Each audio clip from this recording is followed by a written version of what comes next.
Os produtores, treinadores e participantes não pretendem oferecer qualquer tipo de conselho profissional, seja médico, psicológico, terapêutico, religioso ou qualquer outro aos espectadores. Por favor, procure a ajuda de conselheiros profissionais apropriados, de acordo com a avaliação das específicas informações, opiniões, conselhos, avisos ou outros conteúdos.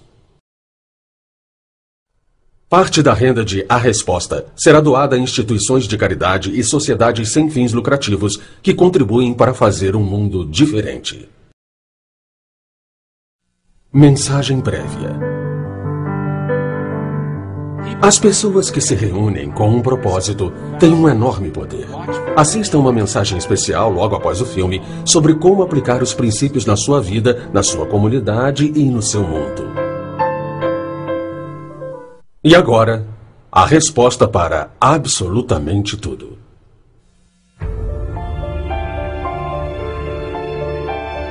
O que você quer na sua vida? Quem sou eu e por que estou aqui? Quem é você? Por que está aqui? Quem é você? Como eu posso produzir felicidade na vida quando eu não estou feliz? Por que algumas pessoas sofrem quando aparentemente outras não? Como recuperar a experiência do amor com o meu parceiro ou com meus colegas de trabalho quando na verdade não é o que eu estou sentindo? Qual é o objetivo disso tudo? Vivemos nossa vida a esmo ou planejada, por acidente ou por escolha. A resposta para absolutamente tudo explora as questões fundamentais do que é preciso para viver uma vida plena e satisfatória.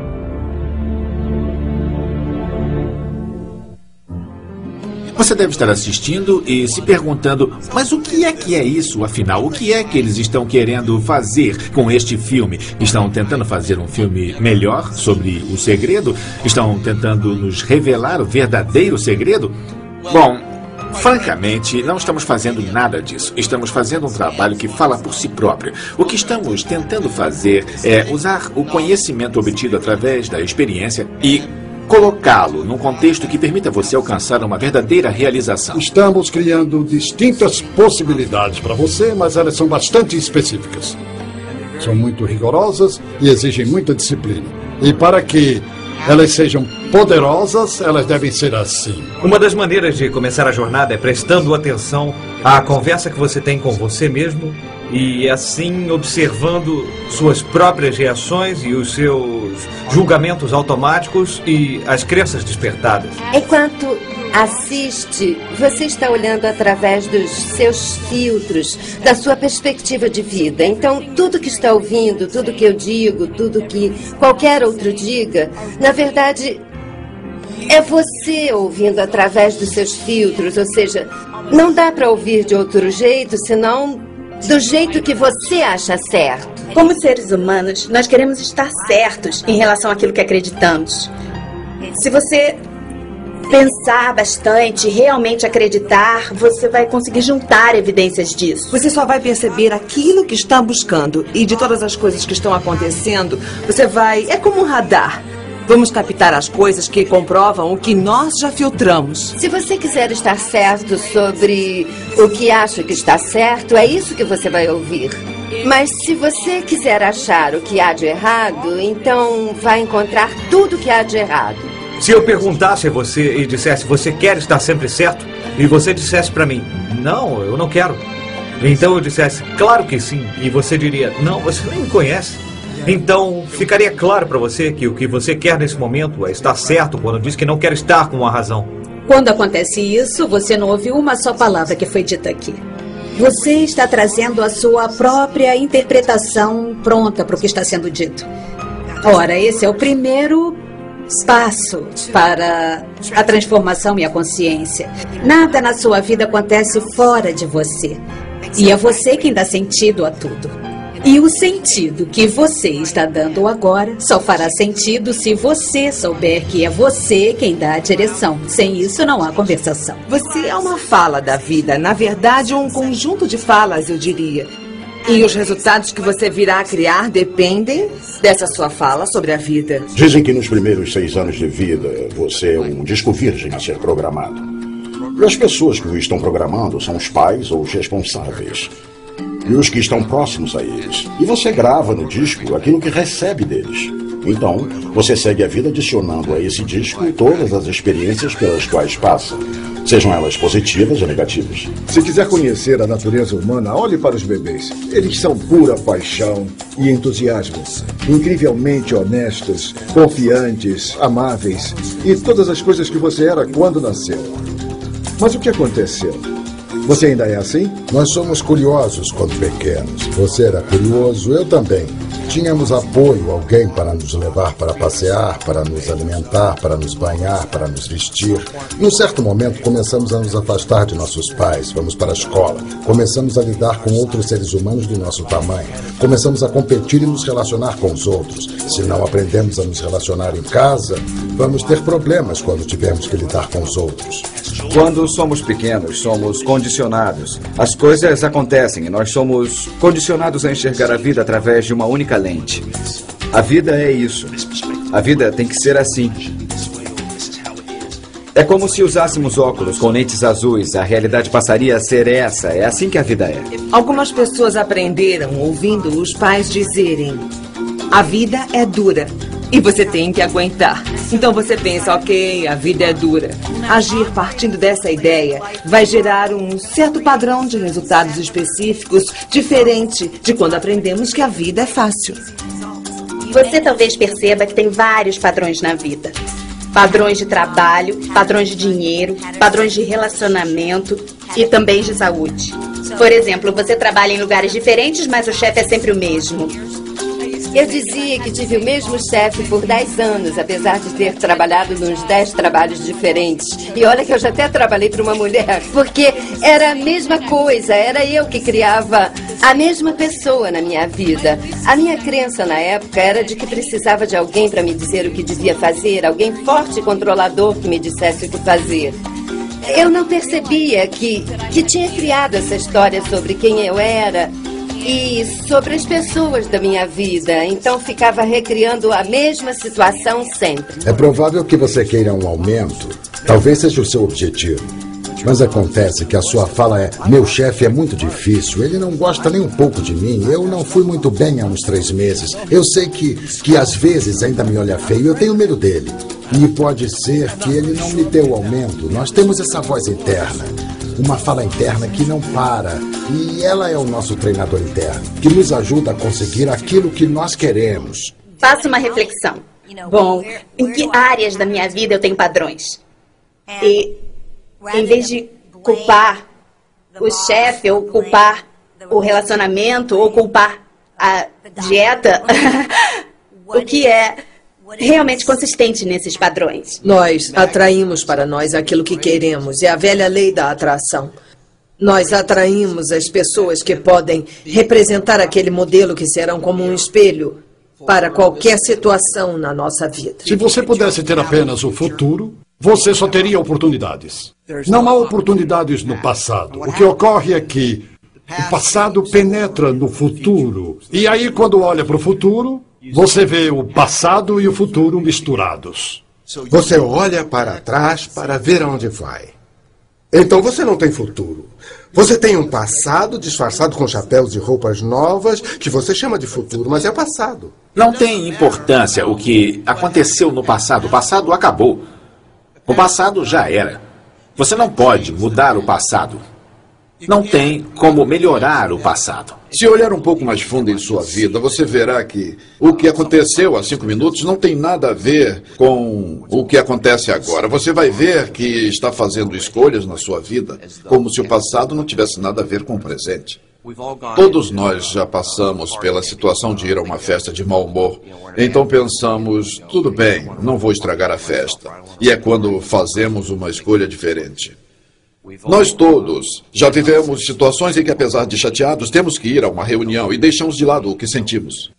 E as pessoas vivenciam isso. Então a questão é, você vai fazer isso? Vai fazer valer os mesmos princípios? Não existe nada além do agora. E as pessoas dizem, bom, vou fazer isso depois. Depois quando? Quando é depois? Você está falando neste momento, certo? Então não é verdade. As pessoas querem chegar a algum lugar além do arco-íris. Eu vou. Enquanto isso, o Totó faz pipi na sua perna. Então não existe futuro. Você, na verdade, nunca está aqui, porque aqui parece ser a coisa menos importante. E, na verdade, é um único momento. Nós só vivemos o momento atual. Só existe o momento atual. É o agora, é só isso que vai ter. O único momento em que será capaz de fazer qualquer coisa, ou mudar qualquer coisa, ou influenciar, é neste momento de agora. E quando pensa nisso, diz, posso não estar sentado aqui agora. Você não pode não estar sentado aqui agora, você não pode mudar isso. Eu posso mudar o meu corpo? Não posso mudar agora. Então, o que é que eu posso mudar? E a única coisa que você realmente pode mudar neste exato momento é quem você está sendo. Transformação não significa mudar qualquer outra coisa. Transformação é, na verdade, mudar a si mesmo. É conseguir se reposicionar na sua perspectiva atual de vida. E fazer isso é transformador. A qualidade de sua vida altera significativamente. A história de Nora. Eu cresci no Brooklyn, Nova York, e eu cresci nos anos 60. E nesse tempo, o local onde eu nasci e cresci tinha muita pobreza, muitos guetos, e a população ali era sobretudo hispânica. Eu sou porto-riquenha, então eu cresci num bairro todo porto-riquenho, e a criminalidade era muito alta, tinha gangues nas ruas. Então, quando eu tinha uns 5 ou 6 anos, já havia presenciado muitas brigas de gangues e tiroteios, pessoas morrendo nas ruas por causa de facadas. É muita violência. E eu e minha família vivíamos no que chamávamos de Fredo. Fredo vem a ser o seguro-desemprego, que era muito bom de se ter. E houve várias vezes em que o cheque não chegava, então nós dizíamos, o Fredo não chegou, então tínhamos que nos virar para poder sobreviver e era muito, muito difícil. Eu lembro de estar indo para a escola muitas vezes e ter que passar por cima de usuários de heroína, desmaiados na calçada, muitas vezes com a agulha ainda espetada no braço. Tinha muita prostituição lá no bairro e eram muitas, muitas coisas que hoje eu sei bem que não devem fazer parte da vida de uma criança, mas eram parte da minha vida. E foi uma coisa que eu observei, vivenciei, vivi e vi todos os dias.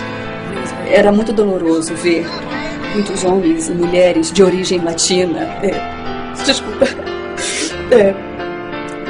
fazendo parte dessa destrutiva e horrível força. Eu me lembro que muitas vezes a minha mãe me disse, Nora, é aqui que você está agora, mas eu quero que você se lembre que não é aqui que você tem que ficar. Eu me lembro muito especialmente de uma professora que eu tinha e eu estava na 4ª série. E eu me lembro bem dela dizendo que tinha um bilhete no meu livro que dizia, Nora, você é uma grande esperança e o mundo será diferente porque você faz parte dele. Por favor, prometa isso para mim. E eu sei que isso me provocou um impacto espiritual na 4ª série, porque alguém podia enxergar alguma coisa que eu não conseguia. E foi aí que eu tomei uma profunda decisão espiritual que mudou absolutamente tudo para mim. O meu futuro não seria igual ao que eu via à minha volta, naquele bairro, naquele ambiente. E eu virei assistente social escolar. E eu trabalhei em escola por muitos anos. Eu acho que uma das razões para eu ter escolhido essa profissão foi ter visto as coisas que eu vi quando eu era criança. Então, eu queria que fosse diferente com as outras crianças. Então, comecei a trabalhar com adolescentes numa escala bem maior, fazendo treinamentos em que crianças e adolescentes vivenciam posições de liderança e então examinam profundamente como estão conduzindo as suas vidas nesse momento. Os seres humanos costumam agir buscando o equilíbrio e nós gostamos de manter as coisas nos lugares, queremos sentir segurança, conforto, etc. E, inevitavelmente, algumas vezes, parte da nossa vida não funciona. Então, começamos a nos questionar e a nos sentir inseguros e confusos. Eu ficava feliz só de receber o meu salário quando eu era jovem. Eu costumava dormir até as 11 da manhã, acordava, ia jogar basquete por 3 ou 4 horas, voltava para casa e cochilava. Tomava uma chuveirada, depois eu ia ao cinema, ficava acordado até as 2 da manhã, vendo televisão, essa rotina de sempre. Levava uma vida folgada. Quando saí da faculdade, eu abri 6 empresas diferentes de imóveis, de construção. Sou acionista de 5 emissoras de TV, produtora de vídeo, distribuidora de filmes e... eu estava fazendo o que tinham me ensinado, estava fazendo o que a minha família tinha feito, meu avô, meu pai. Eu fiz muito bem, segundo os padrões esperados, mas segundo o meu padrão, eu era muito infeliz, eu estava morrendo. O que aconteceu comigo é que eu percebi que alguma coisa dentro de mim começava a crescer, começava a querer existir, a florescer. Intimamente, de alguma forma, eu sabia que eu não era o que eu fazia, sabia que não era aquele que eu aparentava ser. Mas quando eu não era totalmente sincero comigo e perdi o contato comigo mesmo, não me sentia bem com isso, fui me sentindo pior e uma parte de mim percebia isso. Um sentimento de que está faltando alguma coisa, de que há algo de errado com você, com sua família, com seu emprego, algo errado até na condição humana, de certo modo. Acho que a maioria de nós, quando se aquieta de verdade e observa, percebe e sente essas coisas e diz, está faltando alguma coisa. O que é essa coisa que está faltando? Se estamos falando de uma coisa que é importante, estamos falando isso de propósito, porque é muito mais do que uma boa ideia. Não é uma coisa que você queira ver acontecer, tem que haver uma força.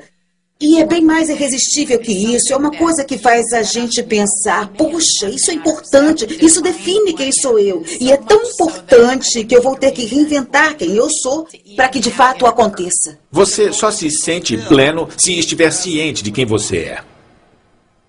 Para se sentir realmente pleno, você tem que se sentir totalmente presente.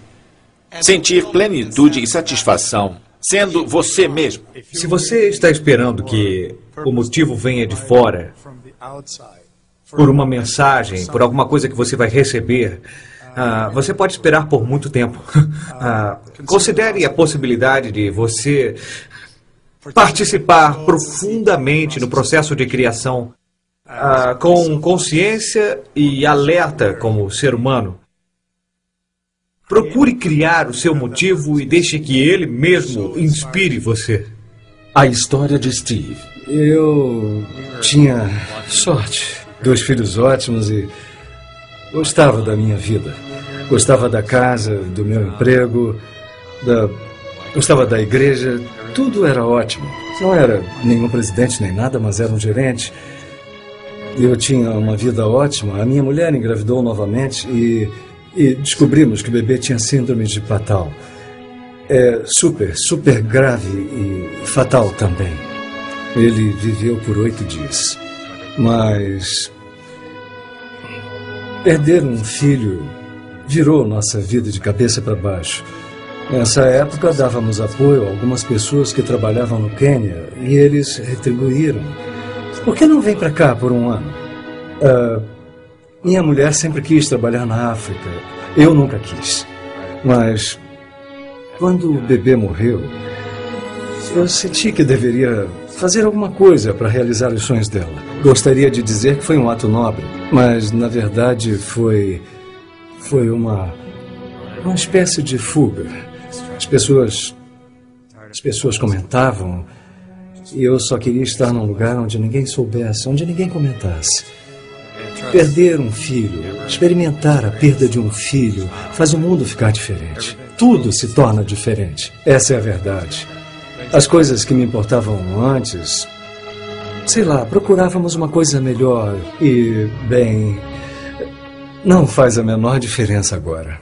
Eu não sabia direito onde estava me metendo. Tudo era tão diferente do que eu havia imaginado. Eu fiquei em estado de choque. Talvez por um mês. Nós fomos a uma escola e todas as crianças estavam deitadas no chão e o chão era de terra. Eles não costumavam deixar as crianças fazerem isso. Então perguntei à professora o que estava vendo.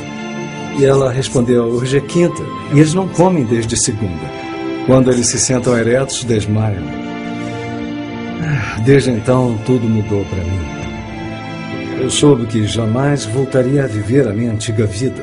Nós fizemos uma pesquisa e vimos que o Quênia não poderia sair da pobreza sem vencer a desnutrição. O cérebro não desenvolve direito sem a alimentação necessária. Eu fui a 5 escolas diferentes e chamei um amigo meu, que era pastor, para ir comigo. Eu não queria ser visto como o branco salvador. Queria que trabalhássemos em grupo. A negociação que fizemos com os diretores das escolas foi: providenciamos a comida se vocês cozinharem para as crianças sem cobrar nada. Vocês podem fazer isso? Providenciaremos a comida. Então levamos 10 sacas de milho, 3 sacas de feijão e óleo. A taxa de evasão escolar chegou a 50%. E ninguém saiu da escola naquele ano. Um dia eu estava na escola e o diretor falou: nós temos um grave problema.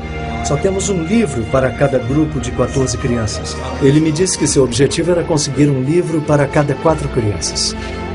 O que não é nada para uma escola.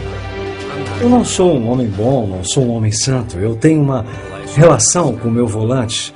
Quando estou zangado, eu bato nele. E me vi batendo nele quando surgiu a ideia de criar um centro de informática. Eu procurei um amigo meu que é empreiteiro e disse a ele o que eu queria fazer. No fim de semana seguinte, ele já tinha as plantas.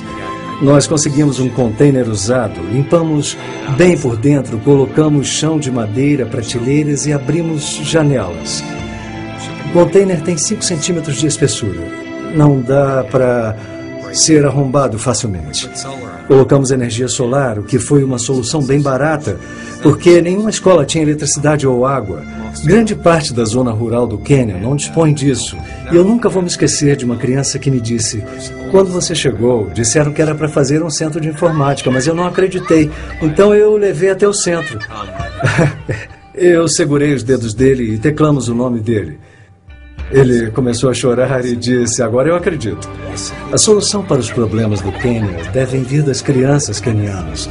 Os cidadãos quenianos, os estrangeiros podem ajudar, mas a verdade é que a solução para os problemas deve vir da própria população. No final do nosso programa, eles devem ser capazes de realizar o teste do Microsoft Office. Vão saber programação, vão saber mexer no Access, Word e Excel. Enfim, serão empregáveis. Eu acho que, após conhecer a África, nós nunca mais somos os mesmos.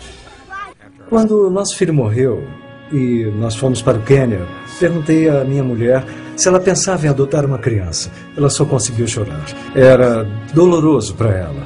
Nós tínhamos um amigo que trabalhava num orfanato. Há cerca de 1 milhão de órfãos da AIDS no Quênia.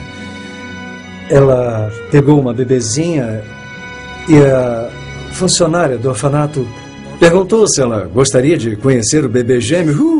Não, eu só quero uma criança.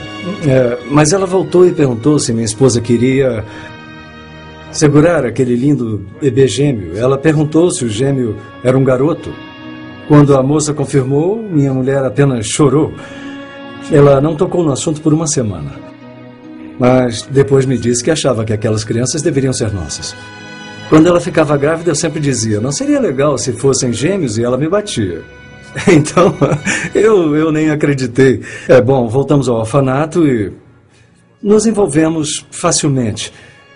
Às vezes você procura sinais, e às vezes os sinais aparecem para você. Nós ficamos com eles em casa por 2 anos, fazendo petições todos os meses, pedindo uma audiência para adotá-los definitivamente. Mas eles viviam mudando as leis no Quênia. Às vezes nem havia audiências. Então, todo mês recebíamos um aviso para tentar no mês seguinte. Finalmente, eles marcaram uma data. Era 4 de março. Era o dia do aniversário do nosso filho que morreu. Era um sinal. Eu não quero louvar o que fiz. Na verdade, eu fiz muito pouco diante de tudo que há para ser feito. Mas se eu não pude fazer isso, eu garanto que você é melhor do que eu. Eu garanto que é mais inteligente Garanto que tem mais carisma do que eu. E garanto que é mais habilidoso do que eu também. É só questão de realmente querer e fazer alguma coisa. Eu posso falar isso com certeza. As pessoas que eu conheço com mais vida... Eu estou me lembrando das pessoas que eu conheço que já têm idade, 80, 90. Essas pessoas são generosas. E eu acho que elas sentem que o bolo é bem maior do que o que pensamos. As fatias não acabam. Quanto mais a gente dá, mais a gente recebe de volta. Existe toda uma escala nesse sentido, que vai do menor ao maior. Ser alguém que sorri. Isso faz com que os outros tenham um dia melhor. Isso é uma contribuição. Alimentar os sem-teto. Isso é uma contribuição. Mudar o mundo de alguma forma é uma contribuição. Todo mundo tem uma oportunidade de fazer uma contribuição todos os dias. Talvez você e eu não sejamos a Oprah. Talvez não sejamos o Dr. Phil. Talvez não sejamos Bono. Pode ser que não sejamos uma dessas pessoas chamativas, glamourosas, famosas. Mas talvez sejamos apenas gente, você e eu. Mas podemos ser a esperança para o mundo. Podemos juntos fazer novas escolhas. Em vez de acordar e olhar para fora e pensar, hoje é um bom dia para ser legal. Em vez de acordar e pensar se seria legal você ser extraordinário, você não precisa abrir os olhos para tomar essa decisão. Você pode ficar na cama e dizer, certo, eu sou totalmente responsável pelo que acontece em minha vida. O bom, o mal e o feio também. Mas eu sou responsável. E posso ser criativo. Então você abre os olhos e você vê isso. Responsabilidade pessoal tem a ver com o fato de nós interpretarmos os fatos que estão acontecendo. E nós temos o privilégio de sermos pessoalmente responsáveis pelos fatos, de tal forma que eles vêm de dentro de nós, em vez de serem impostos a nós pelas circunstâncias. Não estou dizendo que seja verdade, mas digo que é uma maneira de viver a vida que só é possível quando assumimos a responsabilidade. Eu não estou dizendo que você é a causa direta. No sentido da responsabilidade, eu estou falando sobre jogar o jogo da vida como se você estivesse criando ele. Não conheço a verdade. E a ciência tem chegado cada vez mais perto de provar que somos nós que fazemos nossa vida e pode mesmo acabar provando. Mas não saber se isso é verdade ou não me impede de acreditar na ideia de que minha vida não está pronta e eu sou o criador dela e criador de tudo. Eu não estou tirando nada de Deus, não estou tirando nada do universo. Eu apenas estou me afirmando na vida como o jogador da minha vida, como autor dela. Quando você assume a responsabilidade e entende que assumiu, você sente que não... É uma verdade com letra maiúscula, não é uma verdade universal. Mas você escolhe. Isso redefine seu passado, modifica toda a sua visão do futuro e, claro, o seu presente fica diferente. O grande desafio na responsabilidade é que a maioria das pessoas a encara ou a confunde, seja com culpa, se sentindo culpado por alguma coisa que fez, culpando a si mesmo por algo que fez, ou com obrigação, um fardo. E responsabilidade, se você consegue se aprofundar no conceito, vê que ele é muito libertadora, estimulante e muito fortalecedora. Porque, de repente, você passa a ser o capitão do navio. Você se transforma numa pessoa diferente quando produz o que acontece na sua vida. Quando você fica numa posição passiva, em que você não pode interferir nas condições que cercam sua vida, você é um coitado, um infeliz, um problema, um estorvo.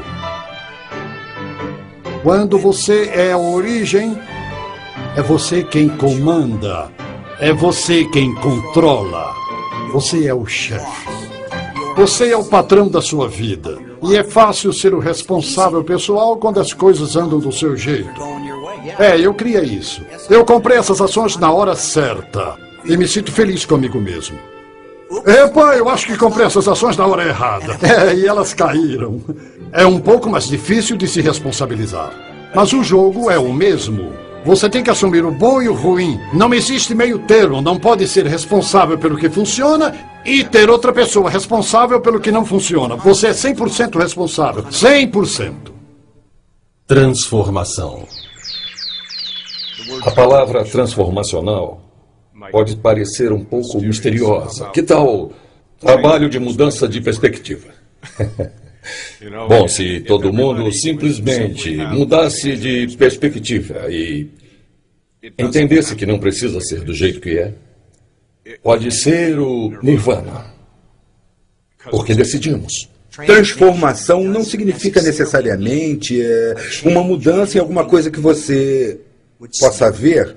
O meu corpo não muda, continuo tendo as mesmas emoções, eu posso até manter os mesmos pensamentos, mas para mim transformação é um tipo de conscientização de que eu sou parte de tudo e não que eu estou separado e isolado.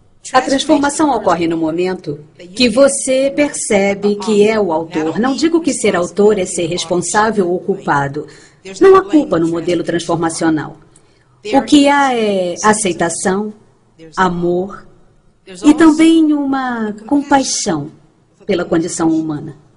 A compreensão de que, ao jogar o jogo, vamos chamar isso de jogo, ao jogar o jogo da vida, há algumas leis. E entender essas leis é o que faz você ser livre. Até onde sei, não dá para sair vivo deste jogo. Se você puder, me inclui nessa, mas vamos supor que não seja possível sair vivo deste jogo. Então, qual é a alternativa? No meu ponto de vista, é mudar de tem alguma coisa errada para tudo está perfeito desse jeito. Mas isso exige uma mudança de pensamento, uma mudança nas minhas crenças. É um modo de interpretar a mim mesmo, o mundo, o meu humor, o sentimento que tenho de uma maneira diferente da que costumo fazer. Uma outra maneira de definir transformação é eu tenho minhas crenças ou elas me têm, eu tenho minhas emoções ou elas me têm. Muitos de vocês tomam decisões e pensam que estão fazendo uma escolha, mas na verdade são suas emoções, são suas reações e as escolhas não são suas. Fomos levados a acreditar que somos nossas circunstâncias e condições. E a jornada da alma humana está percebendo que não é nada disso. Então, qualquer sofrimento, como depressão, não poder pagar as contas, tudo isso, na verdade, revelam a sua consciência para você. Elas revelam aquilo com que você se identifica. Então, o processo, a primeira parte do processo é se conscientizar. Se conscientizar que você não é isso. Mas você é a pessoa que está dizendo que você é isso. Olha, para mim, sinceramente, existe alguma coisa na vida que busca, que quer acontecer e está sempre buscando acontecer através de nós. Eu acho que trata-se de se abrir para essa chance, para esse impulso da vida, sentir profundamente o que está tentando acontecer e então poder alinhar nossa visão, nossa estratégia, nossas ações e objetivos com o que quer que aconteça na sua vida. Essa experiência é quase como observar a natureza. Quando eu era pequena, eu adorava as lagartas, ver a metamorfose delas. Para mim, é uma metáfora da transformação da sua vida em minha vida. Porque se a gente pensar lá dentro daquela lagartinha, dentro de cada uma, existe uma borboleta. Mas será que a lagartinha sabe? Não sei. Eu acredito que ela não saiba disso. Mas como eu vou ter certeza? O que eu sei é que com o tempo necessário, talvez ela sinta a necessidade de se retirar da sua condição de lagarta e adentrar num estágio em que ela vai começar a tecer o seu casulo.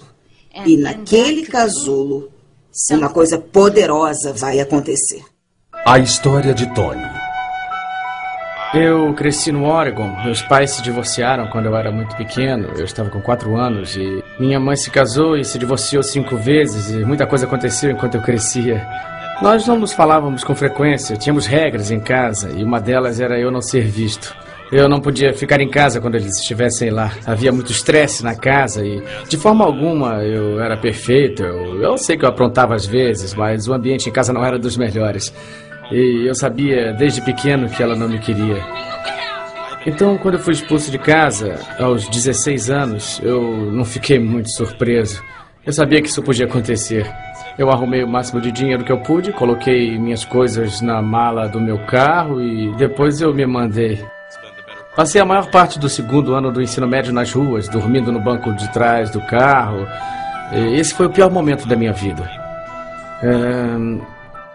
A experiência de viver sem ter uma casa foi muito, muito difícil.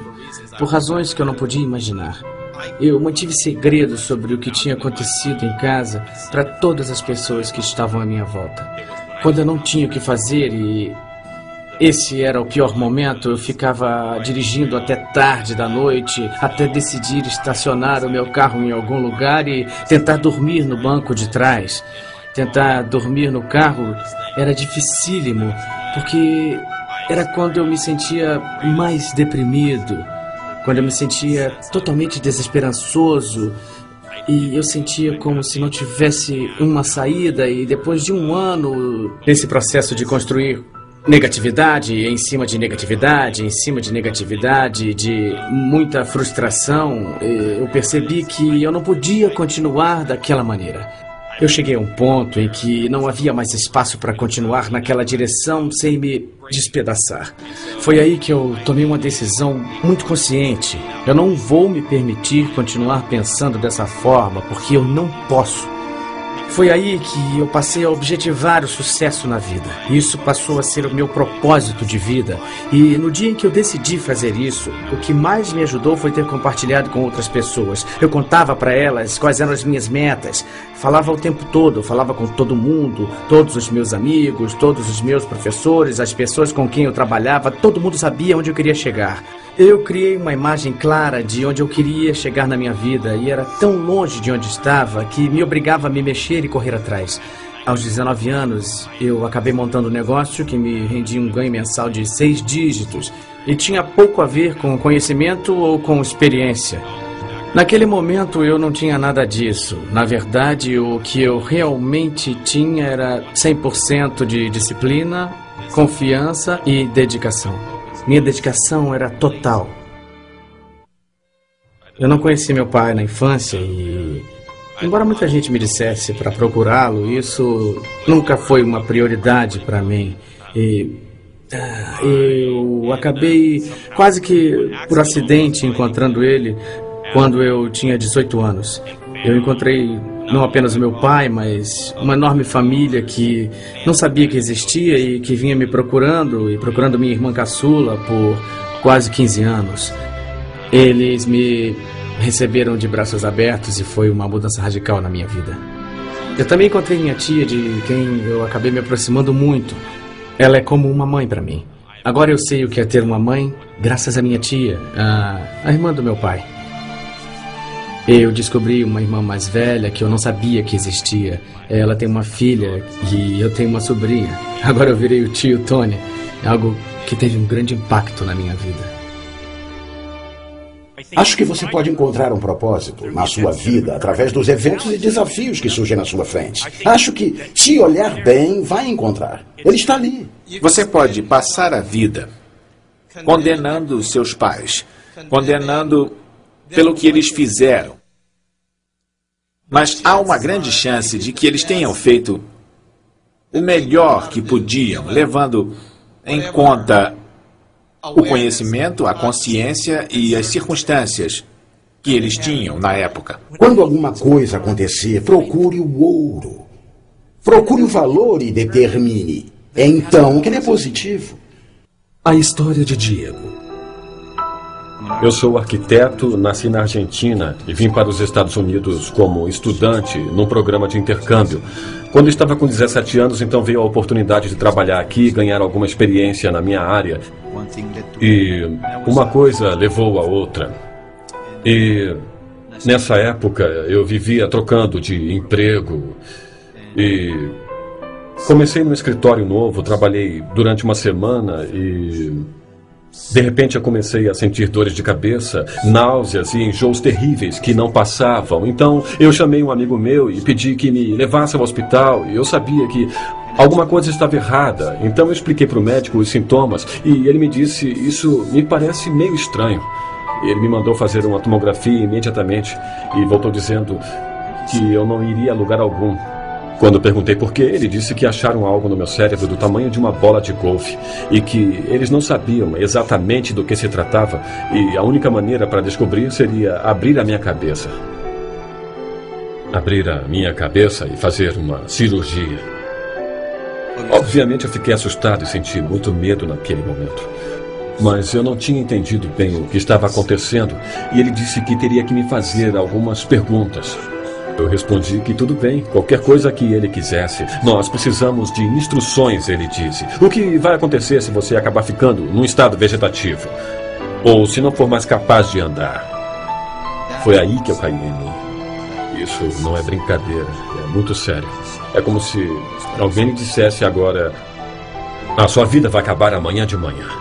Foi como eu me senti. E naquela noite eu fiquei pensando: eu me recuso a morrer.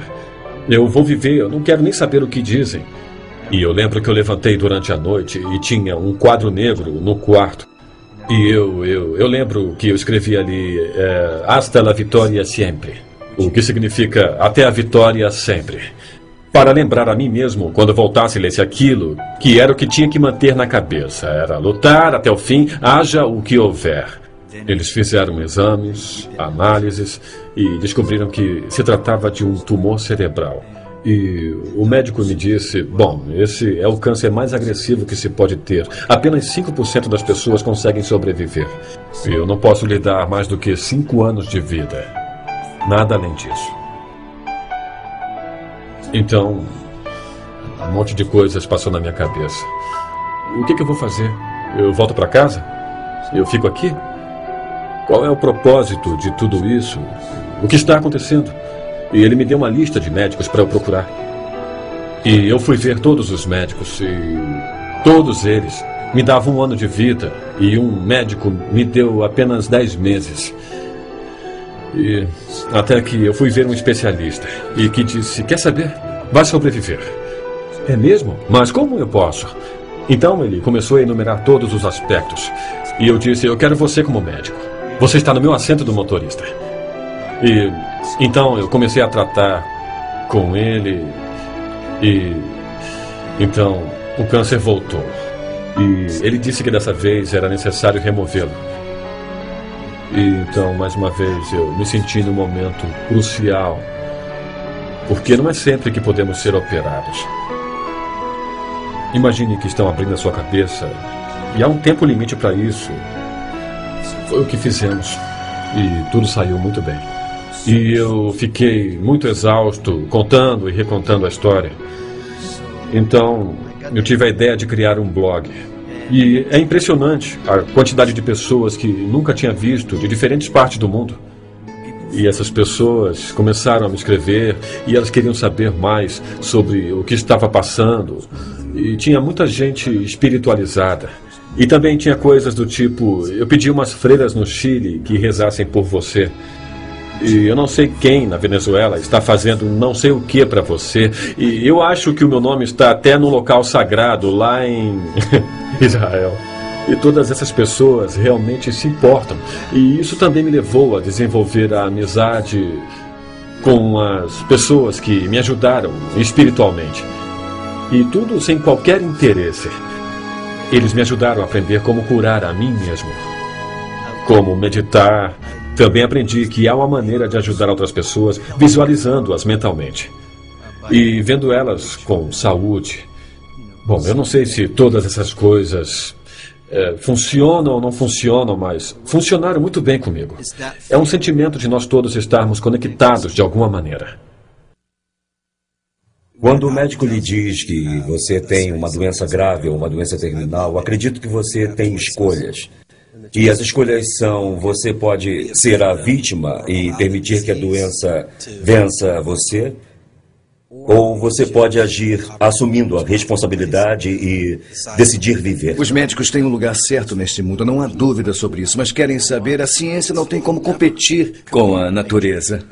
Tá bom, a gente vai ao médico e diz, pode consertar isso e depois me devolver? Estamos acostumados a nos desligar da responsabilidade de saber o que é a saúde realmente. Mas vocês podem acreditar neste magnífico corpo, nos milagres que ele faz a cada minuto, nos pensamentos que você tem, nas coisas que bebe, nas coisas que come e compartilha, e sempre retorna para o princípio. São incríveis os verdadeiros milagres que este corpo realiza a cada minuto. Eu estava num caminho sem volta para um infarto do coração. Eu estava insatisfeito com a vida e finalmente meu corpo teve um colapso. Foi uma coisa bastante assustadora, sabe?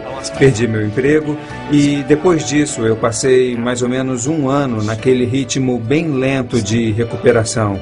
Comecei a me alimentar direito, a me exercitar regularmente, a ter relações mais diretas e profundas com as pessoas. E minha vida começou a melhorar, mas o que realmente me ajudou a recuperar a saúde foi me conscientizar e acreditar que eu iria ser saudável.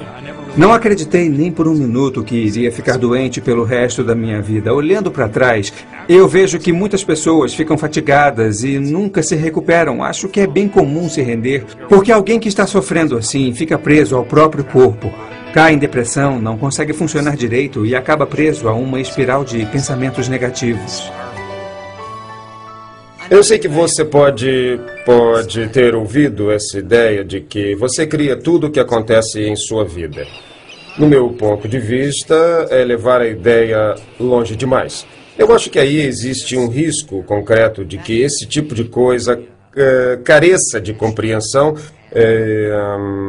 principalmente se é algo que acontece inconscientemente na sua vida. Se estiver vivendo uma situação de doença, eu não sugiro que jogue fora seus remédios e não sugiro que jogue fora todas as outras ferramentas que tem à sua disposição, porque talvez seja possível que você não tenha atingido o grau de controle para curar a si mesmo por conta própria. Se eu assumir a responsabilidade agora, não no passado, será que todos os meus atos e pensamentos terão um impacto real na minha doença? Ou seja, qual o significado da doença na minha vida? Isso pode ser realmente valioso, porque assim você pode ver se seus pensamentos e experiências realmente contribuem para a sua doença. E também pode mudar seu pensamento e seu comportamento a fim de viver mais saudavelmente. Isso é bastante válido.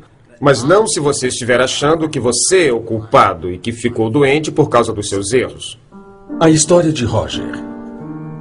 Dizem que se você quiser ficar louco, pense em si mesmo o tempo todo. E era o que eu fazia. Podemos falar de mim? E depois de falar de mim, vamos falar um pouquinho mais de mim? Essa era a minha vida. E eu pensava que os outros estavam interessados. Eu sofria de egocentrismo terminal. Essa era a minha doença. Eu ficava pensando numa maneira de me conectar a vocês, fazer parte e ser interessante. Eu era sempre interessante, entrava numa sala, falava algo impactante. As pessoas me notavam, mas eu sempre ficava sozinho. Isolado no meu mundo de simpatia. E o que acabou acontecendo foi que eu comecei a beber socialmente, a fazer de tudo socialmente. Era divertido, animado, a maior curtição. E só fazia nos finais de semana, porque eu trabalho duro e mereço comemorar. Os fins de semana se transformaram nas terças e as terças nas quartas, e antes que eu me desse conta, eu já fazia todo dia. E depois eu percebi que o que eu fazia era anestesiar meus sentimentos. Eu usava drogas e álcool diariamente.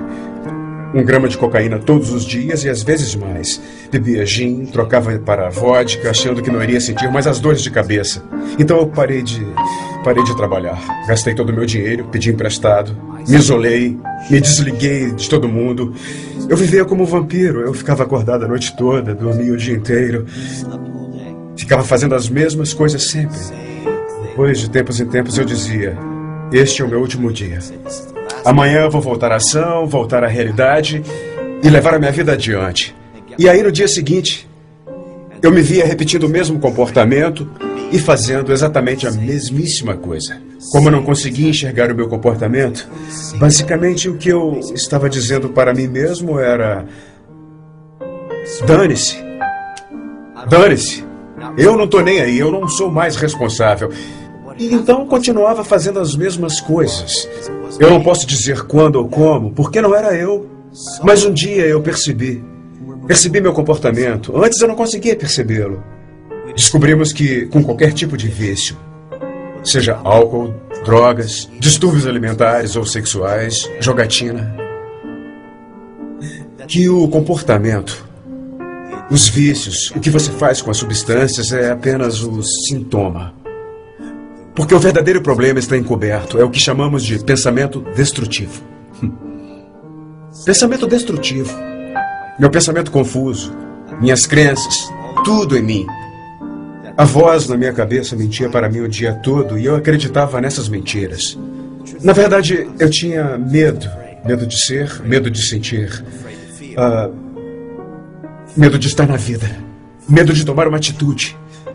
Medo de ser autêntico, de ser verdadeiro com os outros. Eu tinha medo de dizer que eu tinha medo. Eu acabei parando numa prisão interna chamada desespero. Desesperança. Desmoralização incompreensível. Se é assim que eu vou viver o resto da minha vida, então eu desisto. E com isso eu fui ao fundo do poço. Houve apenas uma pausa. Um pequeno pensamento escapou desse ciclo e eu disse para mim: isso não está funcionando. Pode ter um outro jeito. E o resultado desse trabalho é que eu me tornei um ser humano entre outros seres humanos. E eu descobri que a maneira de conseguir amigos, de estar conectado com as outras pessoas, é estar interessado. Então eu comecei a fazer perguntas sobre os outros. E o que eu descobri foi a paz, liberdade e, o mais importante ainda, atitude. E o que eu descobri não tem nada a ver com mudança de pensamento, mas sim com atitude. E as ações mudaram o meu pensamento. Ações direcionadas. Essa é a chave. É isso que eu ensino. Ações direcionadas. Somos todos viciados.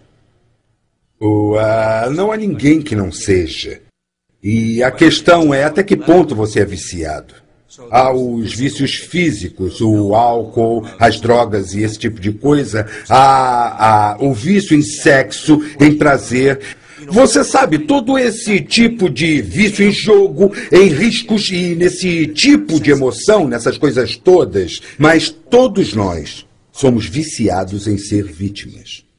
Se você, por acaso, usa drogas, ou então você fuma, ou então está envolvido em algum comportamento ruim, destrutivo, há sempre um impulso mais profundo de tentar se conectar. Eu chamo isso de modo tóxico de entrar em contato com um momento breve de você... Eu posso lhe dizer isto. Você não vai conseguir mudar nada fora de você até que mude o que está dentro de você. E isso eu posso garantir. Você pode querer ter apenas pensamentos felizes. Mas enquanto não limpar o seu ser, até aprender a se amar, e você consegue isso pedindo desculpas às pessoas para quem deve pedir desculpas, mesmo achando que não precisa, enquanto não limpar isso tudo, nada será diferente do lado de fora para você. Você tem que ser diferente para conseguir isso. Tudo começa por você. Uma das coisas que precisa acontecer é que, quando você vê uma maneira de ser que não funciona, precisa abrir mão dela logo. É como... Eu gosto de comparar com uma casa. Digamos que quer construir uma nova casa, mas comprou um lote onde já tem uma casa velha construída. Primeiro de tudo, você vai ter que se livrar da casa velha para conseguir espaço para construir a nova. É a mesma coisa na nossa vida. Passamos a vida toda nos preenchendo com maneiras de ser que funcionam ou não. Agora estamos falando das coisas que não funcionam. É delas que você precisa se livrar para criar um espaço onde poderá gerar uma nova maneira de ser. Existe um velho ditado que diz que se você pegar pérolas maravilhosas e jogar na latrina, elas não poderão sair de lá senão com sujeira. Então, se você pega uma nova possibilidade e coloca na sua velha maneira de pensar, não tem como querer que ela saia diferente. É mais ou menos como rearrumar as espreguiçadeiras do convés do Titanic. Pode até ficar lindo, mas mesmo assim o Titanic vai afundar. É como a água correndo num riacho. Se não houver obstruções, ela passa livremente e com força. Mas se houver obstruções no caminho, então isso vai exigir mais tempo, mais desvios, talvez inúmeros desvios, entrando em afluentes e se dispersando. Acho que foi interessante ver lá dentro das pessoas que sofrem de dependência um grande anseio de ser muito mais, de contribuir de uma maneira bonita, mas elas ainda não encontraram um mecanismo, não encontraram um veículo e, infelizmente, elas percebem que não têm nenhum apoio. A história de Maria. Eu sou natural do Brasil. Eu nasci numa fazenda e vivi na fazenda até uns 9 anos de idade. E foi quando a minha família se mudou para a cidade. Então eu venho de uma família, eu diria, não muito rica. Nós éramos bem pobres naquela época. Quando eu vim para os Estados Unidos, eu vim com a intenção de aprender inglês, porque apesar de eu trabalhar para uma companhia internacional, eu não falava inglês. Nos primeiros anos foi difícil conseguir o trabalho, porque o meu inglês era só o básico mesmo. Eu frequentava a escola, mas ainda estava aprendendo. É engraçado, não engraçado, mas interessante que, olhando para trás, o meu primeiro trabalho foi conseguido com compromisso e persistência. Eu me lembro de achar no jornal um anúncio de emprego como contadora. Eu liguei para lá, mas a entrevistadora disse que eu estava acima das qualificações necessárias e ela temia que eu abandonasse o cargo. Eu era boa demais, meus padrões de trabalho eram melhores, eu trabalhava com administração quando vim do Brasil. Mas sabia que aquele emprego era muito importante para mim, porque era meu primeiro trabalho ali, eu queria muito. Então eu liguei para a mulher durante 1 mês e fiquei ligando, e ela repetia o que já tinha me dito. Foi quando eu aleguei que ela mantinha o anúncio no jornal, então não tinha contratado ninguém. Se naquele tempo eu tivesse desistido e pensado que aquele emprego não era para mim, eu nunca teria tido a oportunidade de me tornar uma cidadã americana. Aquele emprego me deu primeiro a oportunidade do Green Card e depois de pedir a minha cidadania. Isso é uma coisa que a gente simplesmente faz, custe o que custar. É isso que eu chamo de empenho. Eu comecei na empresa como contadora e fiquei lá por 3 anos. Mais tarde eu tive a oportunidade de progredir e me tornei inspetora e depois diretora financeira nessa outra empresa. E como diretora financeira nessa outra empresa, me deram a oportunidade de ser sócia, que em 1 ano se transformou de uma empresa de $1 milhão para uma empresa de $40 milhões. Eu estava realizando o sonho que eu sempre tive. Dirigir a minha própria vida e não servir a uma corporação, exercer o meu espírito de empresária e de líder. Eu estava projetando a minha vida. Tudo que eu sempre quis estava acontecendo. Isso prova para mim que, seja lá o que você decidir que quer ter na sua vida, e se compromete, e trabalha duro para conseguir, se fizer todo o necessário para acontecer, acontece. Dinheiro. Dinheiro é energia. Para mim, é um símbolo de energia que flui. E se eu conseguir manter fluindo, movendo, é incrível como eu continuo achando que eu tenho o suficiente. Eu me hospedo em suítes nos hotéis, viajo em primeira classe nos voos. Eu não me imponho limites. Meu negócio envolve viajar, então quero viajar bem. E gasto bastante dinheiro nisso. Não é meu dinheiro, é o dinheiro do cliente. Mas há dinheiro para que eu possa fazer isso. Em vez de economizar e poupar e ficar guardando e me preocupar em não ter o suficiente, existe em abundância. Isso não quer dizer que eu seja responsável perdulário. Significa se abrir para a abundância. E se eu achar que não posso comprar alguma coisa, isso é uma limitação. São limites no que eu posso ter e no que eu posso oferecer. Então eu quero mudar isso. Uma vez me disseram há algum tempo que se eu acreditasse que merecia $300 mil por ano, alguém iria me pagar isso. Foi quando eu comecei a me levar a sério. E quanto mais eu acreditava em mim e no meu valor, minha renda foi crescendo proporcionalmente. Num período de 4 a 5 anos, eu quadrupliquei a minha renda. Quando eu comecei a dar consultoria, eu não sabia o que estava fazendo. Liguei para uma amiga minha e disse que estava sem trabalho. O que eu posso fazer? Então ela sugeriu que eu fizesse consultoria. Respondi que não entendia nada de consultoria. Então ela me disse para ligar para um amigo dela, e foi o que eu fiz. Ele tinha uma empresa de transformação e foi tão estranho. Eu fui lá, sentei com ele para uma entrevista e o que ele queria era aumentar o número de pessoas no seminário dele. Durante um dia inteiro, eu apenas observei o que acontecia. E finalmente eu saquei. Então voltei lá e disse: eis a resposta. Tire as mesas de lá. Poderá colocar mais gente. E ele, incrédulo: só isso? E eu disse: só isso. Tire as mesas de lá e coloque mais gente na sala. Você não precisa de mesas. Então ele disse que a sua mulher gosta de saber o nome de todo mundo. Eu disse: isso não é problema, use crachás. E para dizer isso, eu pedi $5.000 e consegui. Eu pensei: jura? Quando ele pegou o cheque, assinou e me entregou, eu disse a mim mesma: será que eu enganei ele? Será que é de verdade? É melhor eu depositar logo antes que ele se arrependa e me peça de volta. Dinheiro é neutro, eu acho. Melhor as pessoas boas, eu acho. Pior as pessoas mais.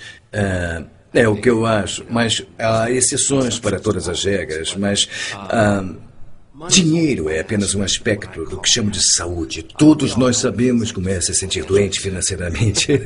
Eu já senti isso antes. Mas existe alguma coisa na sua saúde financeira que é boa, é abundante. Nós temos que nos permitir ser financeiramente saudáveis. Você quer ter certeza de que dinheiro não traz felicidade? Eu não sei.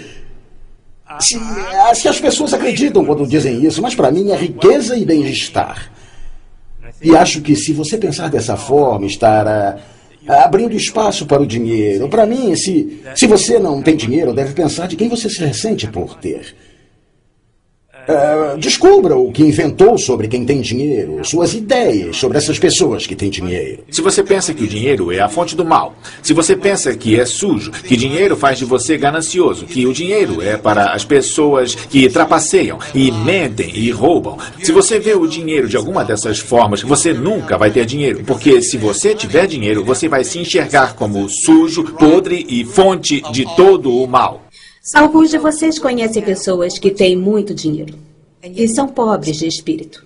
Alguns de vocês conhecem pessoas que não têm dinheiro e são muito generosas e pródigas. O que significa? Alguma lei, um Deus no céu que diz: vou dar dinheiro para esse cara aqui e não vou dar para esse outro aqui. Eu não acho que funcione assim. Eu vou muito para Gana. E Gana é um país em desenvolvimento. Lá as pessoas têm pouquíssimo dinheiro. E apesar disso, a riqueza de suas consciências é tanta que sempre que eu saio de lá, eu me sinto mais rica. Não em termos de dinheiro, mas rica em termos de espírito. Rica por estar num grupo de pessoas que não se definem apenas pelo que têm ou apenas pelo que fazem. A definição que dão a si mesmos vem de como se relacionam com a vida, do relacionamento entre si, como seres inteiros, perfeitos e seres completos. Parte da prática do dinheiro vem da prática da apreciação. Se você aprecia o que tem, vai conseguir mais disso. Mesmo que tenha apenas $1 na sua carteira hoje, se apreciar esse dólar, então vai começar a atrair para a sua vida muito mais coisas para apreciar, porque a sua mente vai se abrir para as coisas que você aprecia. Em vez de olhar para o dólar e dizer: eu só tenho $1, o que eu vou fazer com $1? $1 não é nada, não vai pagar as minhas férias. Se você pensa em ter dinheiro só para si, provavelmente não vai conseguir muito. Se você pensa no dinheiro como consciência de riqueza para que você seja o maior contribuidor para a sua família, sua comunidade e o planeta, provavelmente você vai ter mais dinheiro do que poderá gastar. Ou poderá doar. Você deve ser rico, ter dinheiro. Você não pode ajudar quando é pobre. Você se sente bem por ter dado $2 para um sem-teto, mas isso é nada. Construa um abrigo para os sem-teto. Fique rico, construa um abrigo para eles. A história de Matt Morris. A Success University é a empresa online mais popular na indústria de desenvolvimento pessoal. A gente ouve de 60 a 70 oradores, treinadores, autores, algumas das pessoas mais famosas do mundo. A gente pega o conteúdo e transmite para os alunos em uns 175 países. Quando eu estava crescendo, fui exposto a uma variedade enorme de coisas, mas nunca tive contato com a indústria de desenvolvimento pessoal. Nunca fui exposto a riqueza ou coisas desse tipo quando era pequeno. Meus pais se divorciaram quando eu tinha 4 anos. Meu pai acabou na prisão porque era alcoólatra, sempre se drogava e acabou cometendo suicídio quando eu era garoto. Eu tinha 13 anos de idade. E muito drama, dependíamos de tickets para poder comer, esse tipo de coisa. Eu sentia a minha vida vazia, não tinha alcançado ainda meus objetivos e nem estava perto disso. Aí, numa noite, uma coisa interessante aconteceu. Eu dei de cara com uma fita cassete que alguém havia me dado há alguns anos. E nessa fita contava a história de um homem que passou de uma renda mediana para uma renda pessoal de mais de $1 milhão por ano. E aí ele atribuía o seu sucesso à sua total imersão nessa indústria de desenvolvimento pessoal. Então eu tomei isso como uma dica para mim. Eu disse, se alguém pode fazer isso, eu também posso. A partir de então eu passei a procurar por todos os livros e fitas como aquela. E eu comecei a entender o caminho para o sucesso. E literalmente reinventei minha vida. Aos 21 anos eu tinha uma dívida de $30 mil. Eu estava quebrado, estava sem casa. E aí eu mudei totalmente minha vida. 4 anos depois, eu estava ganhando um salário de 6 dígitos. E aos 29 anos, já era milionário. Foi a minha paixão por essa informação que me levou a fundar a Success University. A energia flui aonde você se concentra. Então, se você na sua vida ficar constantemente pensando em pobreza, se você ficar pensando em dívidas, ou se permitir ficar para baixo, deprimido, você acaba alcançando esses resultados na sua vida. Seja o que estiver olhando, o que estiver focalizando, é para isso que vai acabar se dirigindo. Por outro lado, se começar a focalizar em ser rico, se começar a focalizar em ser uma pessoa bem ativa, uma pessoa mais positiva, ou uma pessoa feliz, quando começar a se fazer perguntas do tipo, como é que eu posso ficar rico? Como é que eu posso ser mais feliz? Você focaliza isso e com certeza é para lá que vai acabar se dirigindo. Agora, isso também acontece nos relacionamentos. Quando você se concentra nas coisas negativas do seu parceiro, você fica constantemente pensando, preciso mudá-las, ou tem que ser um pouco mais assim, ou tem que ser um pouco mais assado. Olhe para o lado e comece a focalizar naquilo que você adora naquela pessoa. Nos últimos 6 meses, todos os dias, eu escrevi uma carta de amor para minha noiva.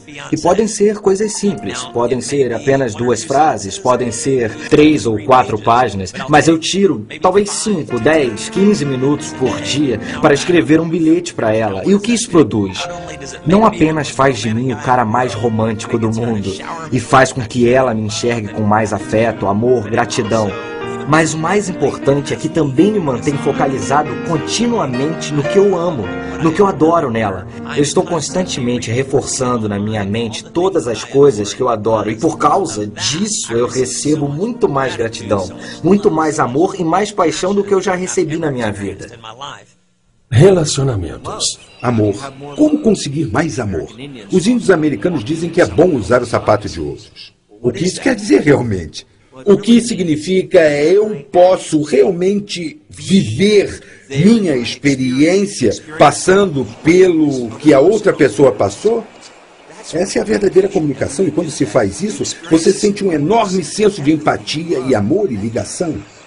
E a questão realmente é, quando eu não estou sentindo empatia, amor e ligação, como é que eu dou a volta nisso? Como eu posso reacender a coisa? Muita gente pensa, se eu trouxer 50% para o relacionamento, meu parceiro trouxer 50% para o relacionamento, então vamos ter 100% de um ótimo relacionamento. Para mim, é a receita para um desastre. Agora, se eu trouxer 100% para o relacionamento, então estou 100% comprometido com esse relacionamento e Bom, se meu parceiro também traz 100%, então vamos ter 200% e é garantido nosso absoluto sucesso. Na verdade, é um lugar onde se pode agir, não é necessariamente uma verdade ou um fato. Quando você assume 100% da responsabilidade num relacionamento, você vai conseguir 100% de poder para criar o que quiser. Eu acho que você precisa determinar que tipo de relacionamento quer. E você precisa assumir responsabilidade pelo tipo de relacionamento que tem. E terá um tipo de relacionamento que quer. Quando eu escuto tal pessoa é assim, como eu posso mudá-lo, que está errado. Ora, como você tem sido? Se você está aborrecido, está aborrecendo. É simples assim. Se está entediado com seu relacionamento, então levante-se e faça algo diferente. Acredito que esteja num relacionamento porque você o diz. E você deseja pagar o preço ou assumir as ações necessárias para criar o que quer no relacionamento. Num certo nível, escolhemos se queremos estar num relacionamento. Quando a gente se entrega a um relacionamento, se pergunta coisas que apontam para outras coisas radicalmente diferentes, coisas tipo, como posso contribuir para que ambos sejamos pessoas melhores e tenhamos experiências mais ricas na vida?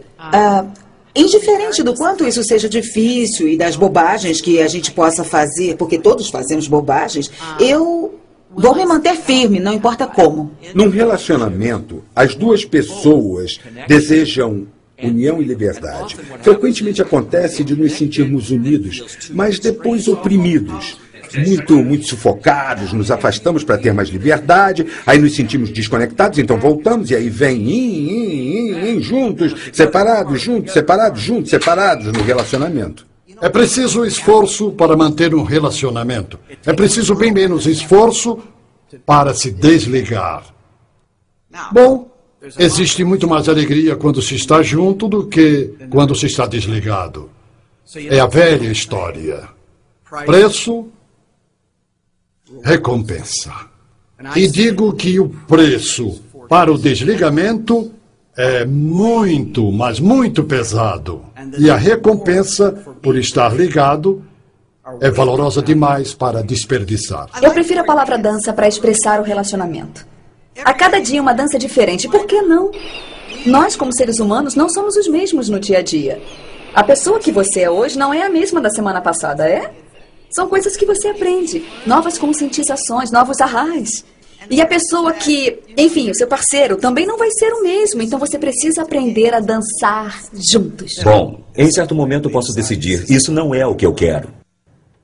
Mas não baseado em como a outra pessoa tem sido comigo, mas sim nas minhas escolhas. Negócios. Aplicar distinções transformacionais no mundo dos negócios é realmente uma questão de recorrer à cultura. Negócios geralmente querem diferentes resultados. Alguns até querem mudar suas atitudes, mas muito raramente eles tentam escapar de seu contexto ou até mudam a sua cultura. Algumas práticas nos negócios funcionam e há outras que simplesmente não funcionam. Ora, se consegue distinguir entre o funcional e o não funcional, você mantém o não funcional buscando um resultado que não está à disposição. Minha carreira tem sido causar reviravoltas em grandes multinacionais, porque elas não funcionam direito. E isso é porque as pessoas e os diferentes departamentos estão indo em diferentes direções.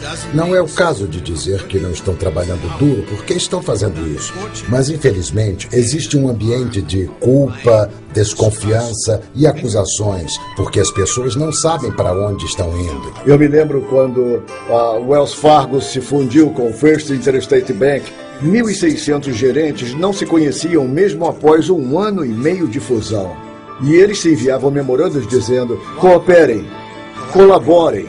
Claro que todos que recebiam o memorando diziam: isso é uma boa ideia, mas nunca aconteceu. Comunicação, comunicação, comunicação. É a principal coisa numa organização, mas raramente acontece. E devo dizer que, infelizmente, graças à internet, muitos diretores têm me dito que a comunicação dentro de uma organização está diminuindo e está se transformando num grande problema. As pessoas enviam e-mails para pessoas sentadas ao lado delas. A força mais poderosa que pode haver numa organização é a sintonia.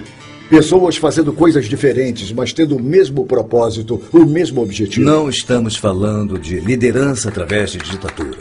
Estamos falando de se aproximar das pessoas e entender aonde elas querem chegar em suas vidas e fazer com que elas percebam a visão e, às vezes, até sejam coautoras dessa visão. E, a partir desse momento, não interessando a causa, nem interessando o propósito ou o negócio, estamos todos alinhados e juntos nessa visão. Eles sentiram, eu senti, nós sentimos de fato. Nós criamos juntos essa visão e essa autoria. E isso vai fazer valer os altos e os baixos de criar um negócio de sucesso.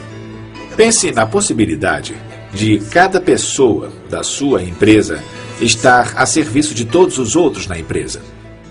Se uma empresa cresce e se desenvolve, não é apenas porque é um sonho da organização, mas quando um líder consegue articular a visão de uma organização de tal modo a mover e inspirar as outras pessoas a trabalhar em prol dessa visão, elas trabalham por essa visão porque elas sabem que se a organização ganhar, elas ganham. E se elas ganham, a organização ganha. Liderança é se manter no movimento progressivo para uma direção. É entender que você é responsável, é fonte da divisão, a ideia, o movimento, a ação, incluindo os resultados bons ou ruins. Isso é você.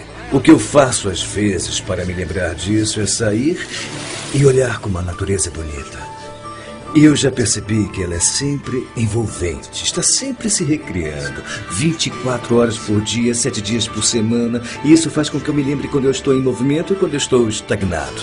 Uma das razões para eu gostar de ir para a mata é a natureza. É natural. É assim que vemos a natureza e nós somos parte dela. Nós vivemos aqui no planeta.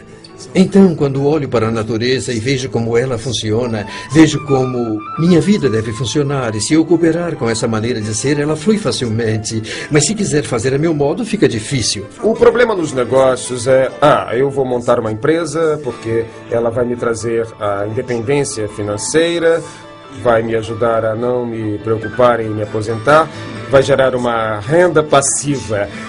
Vai me ajudar. Assim que começa a pensar dessa forma, adivinhe, seus sócios, clientes e todos os outros vão para o segundo plano. Bom, e o que é de errado nessa imagem? Será que eu vou a um restaurante para garantir que o dono desse restaurante possua independência financeira e renda passiva? Acho que posso encomendar algum enlatado pela internet. A história de WC. Eu adoro o que faço, porque não preciso ser brilhante, inteligente ou ter um diploma da Harvard. Eu preciso estar consciente, preciso estar presente, preciso ser entusiasmado. Tenho que estar disposto a servir as outras pessoas. Com o tempo aprendi que as 3 palavras mais importantes para um restaurante são: eu vou voltar. É assim que podemos fazer crescer o negócio. É uma estratégia simples e se resume aos mais básicos dos serviços. Ser uma pessoa autêntica, cuidadosa e prestativa, porque se você fizer isso, aí o universo lhe dá o retorno. E no restaurante você não sabe se vão comer sobremesa, ou se vão voltar outra vez, ou se vão divulgá-lo para outras pessoas. Mas sei que dando mais, eu vou receber muito mais. Trata-se de fazer com que as pessoas saiam se sentindo melhor do que quando chegaram. As pessoas têm que gostar tanto de lá que mal podem esperar para retornar. Não conheço muita gente que volta a um restaurante apenas porque a comida era fabulosa. Se o serviço for terrível, a hospitalidade ruim e as pessoas rudes, não voltam. Nunca vi darem uma boa gorjeta para alguém de quem não gostaram. Há muito amor quando se deixa o ego de lado. Há muito amor quando se diz: o importante não sou eu, o importante é você. Você está aqui e é o convidado. E pode contar que isso será o suficiente. É preciso saber lidar com o dinheiro, mas se você souber ser hospitaleiro, as pessoas vão sentir sua presença, vão sentir que você se importa com elas e vão voltar. E se você conversar com elas, coisa que se faz muitas vezes, e lhes perguntar: estamos fazendo direito, vocês vão voltar, etc., elas vão dizer: a propósito, o purê estava frio. Mas tudo bem, não se preocupe. Elas se apaixonarão por você, vão se sentir donas de você. E que clientes legais para se ter. Os clientes que saem insatisfeitos nunca vão lhe dizer. Aliás, você também não vai perguntar. Esse é o pior cliente que se pode ter. porque vão contar a 10 ou 20 pessoas sobre a péssima experiência que tiveram. Você tem que ser bom ao fazer a comida e ser bom em muitas coisas, mas deve se preocupar mesmo em tratar bem a pessoa que entra por sua porta e querer que se sinta bem ali. Muitos de nós deseja, quer, precisa, mas quem quer pagar o preço? Arriscar tudo para ter algo que realmente quer. A maioria de nós não aceita isso. Falamos e pensamos nisso. Eu fundei umas 26 empresas, me arrisquei várias vezes, fiz isso muitas vezes. Tive alguns sucessos e tive alguns fracassos. Algumas vezes eu tive que fechar porque não ia muito bem. Você tem que desejar arriscar algo para obter algo. E se não quiser fazer isso, não faça. Mas não fique aí, meu Deus, eu gostaria. Isso não vai adiantar nada. Então é preciso se mexer e agir. Digamos que aqui onde estou sentado sou eu. E digamos que há um círculo em volta de mim, de um certo diâmetro, digamos, de 2 metros por aí, dessa largura. Tudo dentro desse círculo me é familiar e conhecido por mim. E é onde eu moro, as coisas que me apresentaram, as que me ensinaram, o que eu acredito e incorporei. Fora desse círculo é desconhecido para mim, é estranho. Então, se eu quiser aprender, se quiser crescer, se quiser ter algo a mais, ter mais dinheiro, melhor relacionamento, boas férias, casa maior, mais paz, amor, o que for, eu acho que preciso ir até lá, onde eu ainda não estive. Qualquer coisa que você queira fazer requer prática. Eu toco violão e quando comecei, eu não conseguia tocar muito bem. Ainda assim, eu era um violonista, tinha um violão, apenas não tocava muito bem. No entanto, conforme fui praticando durante alguns anos, eu me tornei um bom violonista. E então eu aprendi a cantar e tocar. Depois eu aprendi a fazer harmonia no violão e agora eu sou um violonista competente, consigo tocar e cantar. Eu acho que muitas pessoas podem ter uma visão, mas elas não querem pagar o preço e não olham antes de começar a ter a intenção. E é aí que sabotam a si mesmas. Então, você está disposto a pagar o preço? Se não quiser pagar o preço, abandone a sua visão. É isso que eu ensino a todas as pessoas. Abandone sua visão se não quiser pagar o preço. Ache uma visão pela qual queira pagar o preço. Não é para abandonar todas as visões, mas assim não vai acontecer. A história de Andy. Em 1988, meu saldo foi negativo. Eu estava sem trabalho, sem renda e 9 anos depois eu estou morando na praia. Vivendo a vida que sonhei. Eu não fiz faculdade, eu só estava disposto a trabalhar duro. Eu cresci num bairro pobre. Eu apenas saí para o mundo e trabalhei. E dei duro. Ora, eu não sou mais inteligente que ninguém. E certamente nunca tive uma varinha de condão. Eu só tive coragem. Eu tive paixão e intenção. Então fui para o mundo. E trabalhei todos os dias, sem parar, até obter os resultados, que consistiam com minha declaração. Bom, fiz isso algumas vezes na minha vida. E todas as vezes que o fiz, tive sucesso em alcançar o que me propus a fazer. Não sem desafios, não sem fracassos no caminho, não sem tropeções.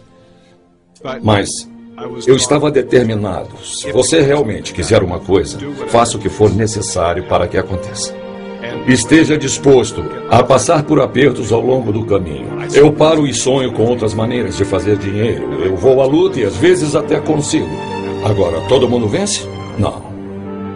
Eu conheci pessoas que tinham, digamos assim, trabalhos sem futuro e aí as circunstâncias os forçaram a sair dali e quando eram forçadas a sair, elas saíam e acabavam criando algo muito, muito melhor do que o que tinham antes.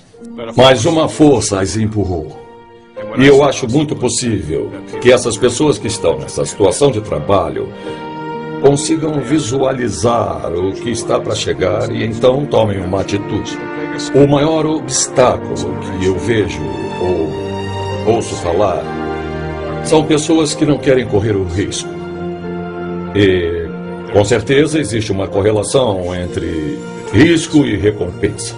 Acho que qualquer pessoa no mundo pode trabalhar duro, se comprometer e criar a vida que sempre sonhou. Existe um sistema que não falha nunca. É consistente. E existem princípios para que isso aconteça.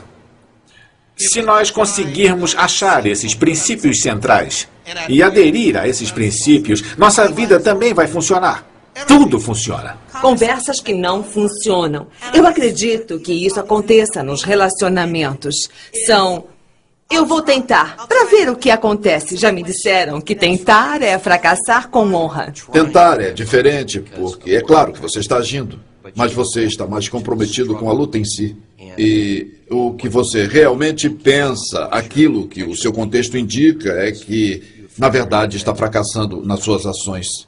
Então você está querendo que alguma coisa aconteça, mas não está acontecendo porque você está gastando sua força na luta. Você armou uma coisa para que, caso dê errado, você não fique mal e vai se sentir melhor consigo mesmo. E a razão de muitas pessoas não conseguirem o que querem é já terem formado uma opção, caso não consigam. O pano de fundo precisa ser: fracasso não é uma opção. Vou conseguir. Eu estou disposta a fazer o que for, ser o que for. Não vou desistir, jamais desistirei. Não aceito a opção de fracassar.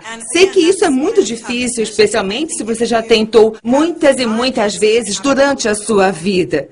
Algumas pessoas ficam presas em: como vou me comprometer com isso se não sei como resolver? Ou se tenho evidências de que não vou conseguir nunca. É fácil dizer: quero mais é que tudo se dane, ou ser superficial, ou sugerir algum exercíciozinho frívolo. Qualquer coisa, sei lá. Mas você pode se deparar com alguma coisa que derrube sua experiência.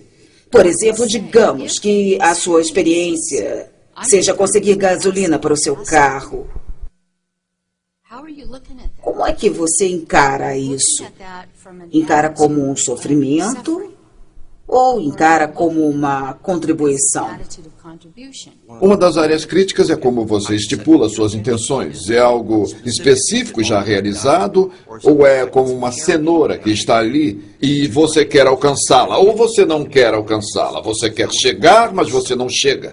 Então sua intenção deve ser: eu já consegui. É meu. Participação integral. A história de Eric. Eu sou filho único. Não tive pai porque ele morreu antes de eu nascer.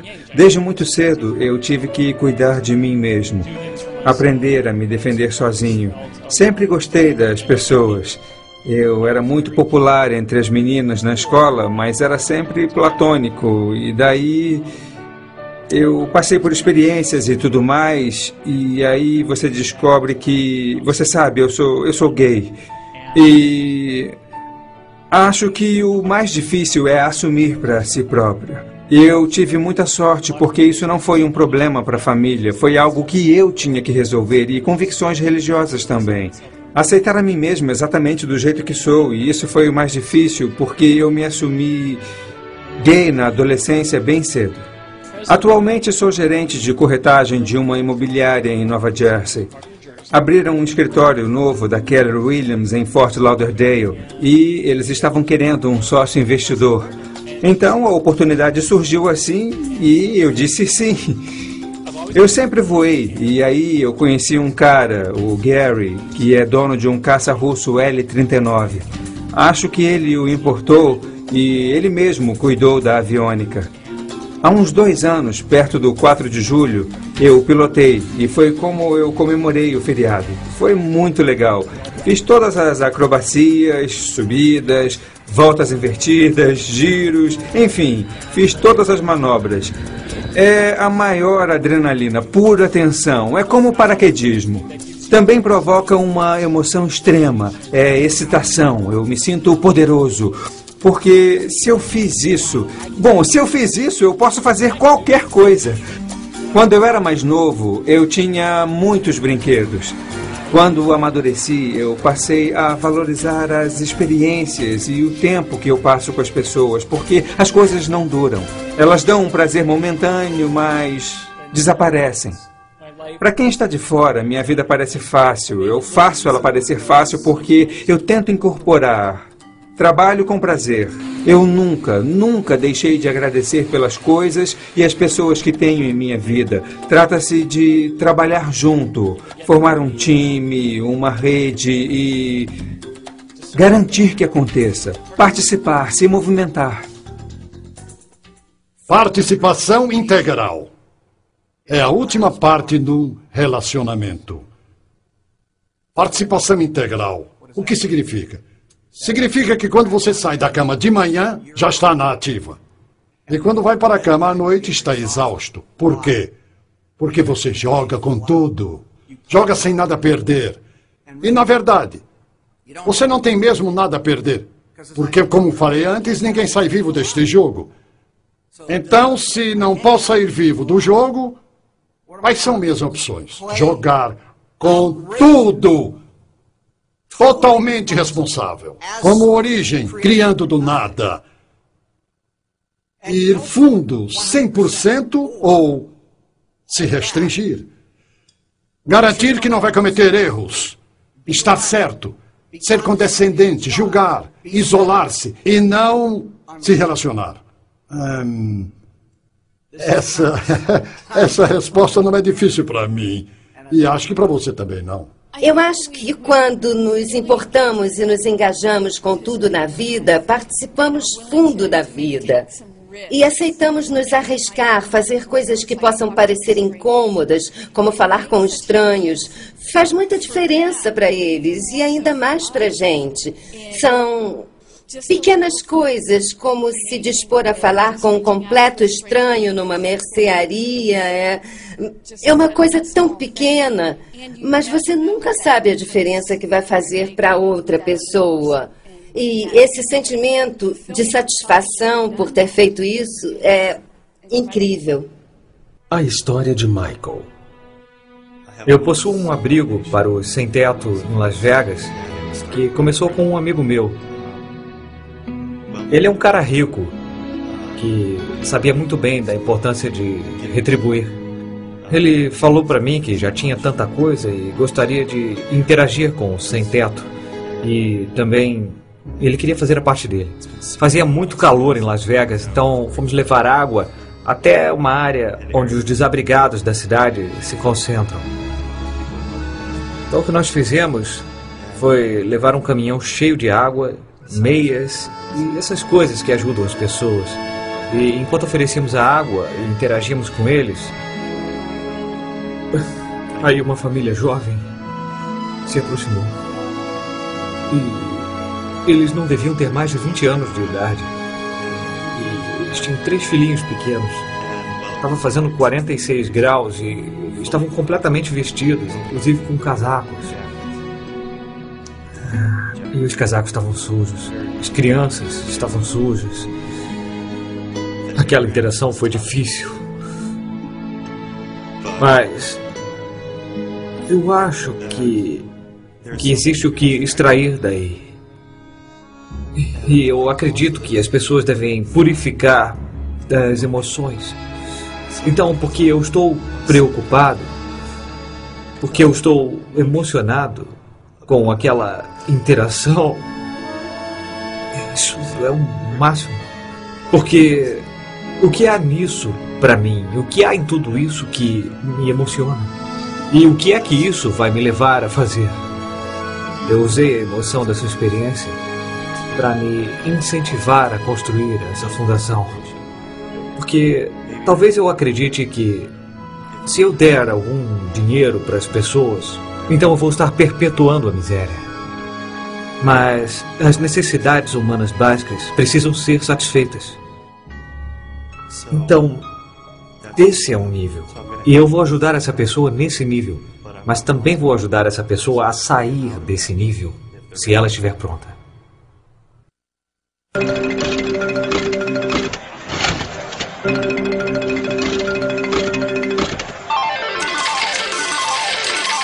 As pessoas perguntam sobre o poder do pensamento positivo.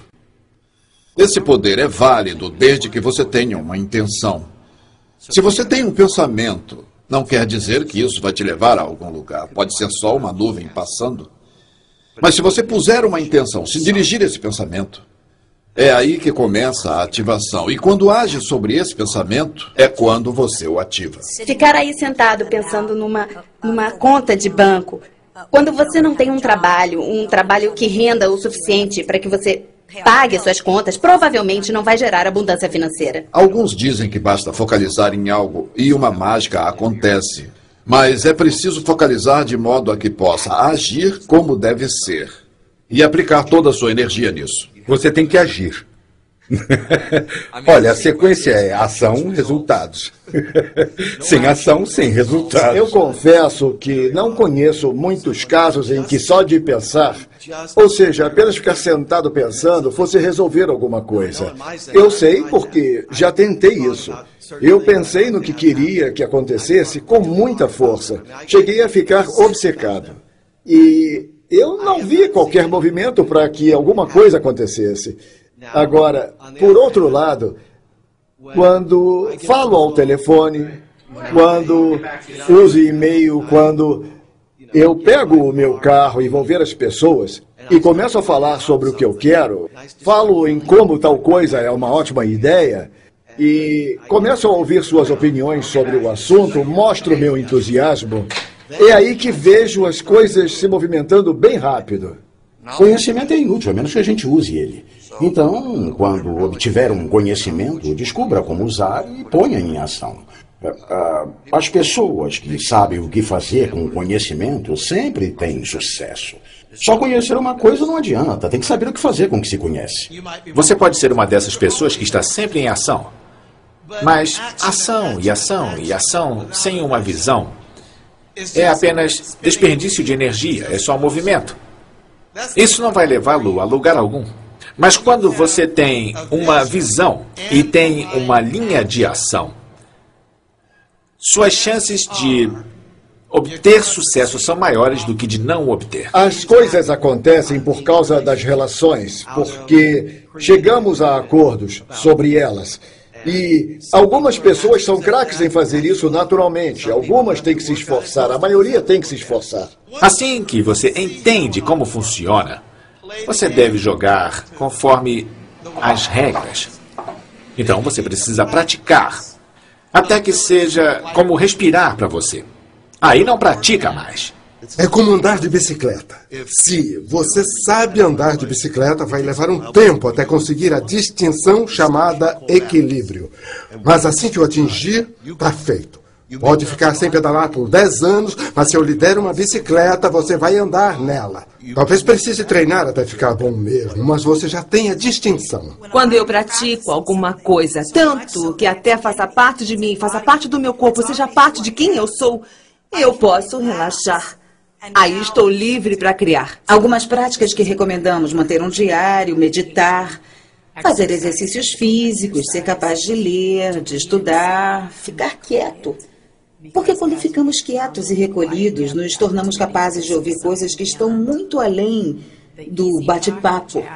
Você precisa ler os livros, ver os filmes certos, juntar-se às pessoas certas, assistir outros seminários, precisa aprender meditação, talvez até encontrar um mentor. Mas isso é uma mudança de direção, é um foco todo novo. Eu acho que isso é uma coisa muito pessoal. Bom, quer dizer, desde a própria visualização, ver o que você quer, escrever sobre isso, ser detalhista quanto às características, às atitudes, às experiências que quer viver.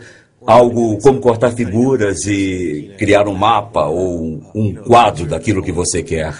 Quanto mais claro estiver aonde quer chegar, seu objetivo, mais fácil será pôr em ação. Eu tenho certeza de que alguns de vocês aí podem estar pensando assim: espere aí.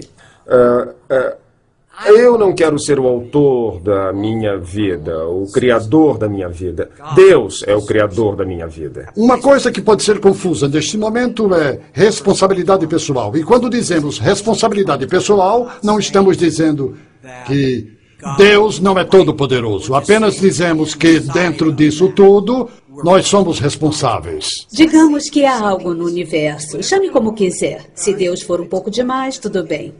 Mas há algo neste universo que dá vida a tudo neste planeta. O que é isso? É Deus, é um espírito, é tudo. Digamos que você saia agora daí, colha um morango e morda esse morango. Foi você quem fez isso? Não. Mas há alguma coisa em ação que faz com que tudo esteja aqui, que eu e você possamos interagir aqui neste momento. E esse trabalho de transformação é grande parte disso. É reconhecer que isso existe, o que é essa força, o que é esse poder. E o próprio nome de Deus em si. E se nos deixarmos levar por isso, vamos tirar nosso próprio poder. O mistério divino expressa sua essência em nós. E o que olha para mim através dos seus olhos e o que olha para você através dos meus olhos é a mesma coisa. Se eu penso em Deus, não penso num cara de cabelos longos e uma luz aqui atrás. Esse não é Deus para mim. Quando eu penso em Deus, penso na unidade da energia. Isso é Deus para mim. E isso encaixa. Eu posso relacionar religião com espiritualidade, com física quântica, com física einsteiniana, com medicina. Está tudo misturado. Basta ver como se relacionam. Olha, tem uma coisa interessante nisso. É o inominável. Qualquer nome dado vira uma limitação. Acontece a mesma coisa com você, não importa o seu nome. Claro que você tem um nome. Billy, Joe, Sam, Bárbara. E isso não é o que você é só o seu nome. Mas sempre que você disser eu sou isso, você estará se limitando. A autoajuda tem a má fama de ser extremamente narcisista. Tudo é sobre mim. Talvez seja verdade. Mas agora o que eu quero falar e vou falar é sobre você. Sobre você ser realmente para todo mundo. E o jeito de nós sermos para todo mundo é nos comprometer a ouvir e falar de uma maneira que enriqueça o relacionamento. O melhor jeito de começar, tendo em mente o final, os resultados, é pensar sobre o fim da sua vida e se perguntar o que você quer dizer no fim da sua vida. E o que você quer que os outros digam de você ao fim da sua vida. A maioria de nós não quer ouvir as pessoas dizendo no nosso enterro: ele tinha uma ótima empresa, tinha muito dinheiro. A maioria de nós quer as pessoas dizendo coisas sobre nós e nossas vidas que são muito mais essenciais. Ao nascer neste mundo, não te dão garantia de que sua vida será um sucesso. Não há garantia de que quando entrar no palco da vida, a plateia estará aplaudindo. Então, arrisque tudo. Divirta-se. Aventure-se. Explore. Experimente. Indague. E se entregue às outras pessoas. Sirva a grande humanidade e você verá a grande humanidade em si mesmo. A resposta para absolutamente tudo. Recapitulando os 4 P's para o crescimento pessoal. O primeiro é propósito. Descubra e esclareça seu propósito na vida. Depois escolha uma atividade que o inspire e o leve à ação. O próximo é princípios. Alinhe suas ações ao fluxo natural da vida e às leis do universo. Depois vem práticas. Elimine seus padrões e hábitos. Identifique o que funciona e o que não funciona e dirija sua energia para aquilo que você quer. O último é persistência. Dê tudo de si, jamais desista. Os passos são: veja, diga, seja, faça, mostre-se, divida, celebre.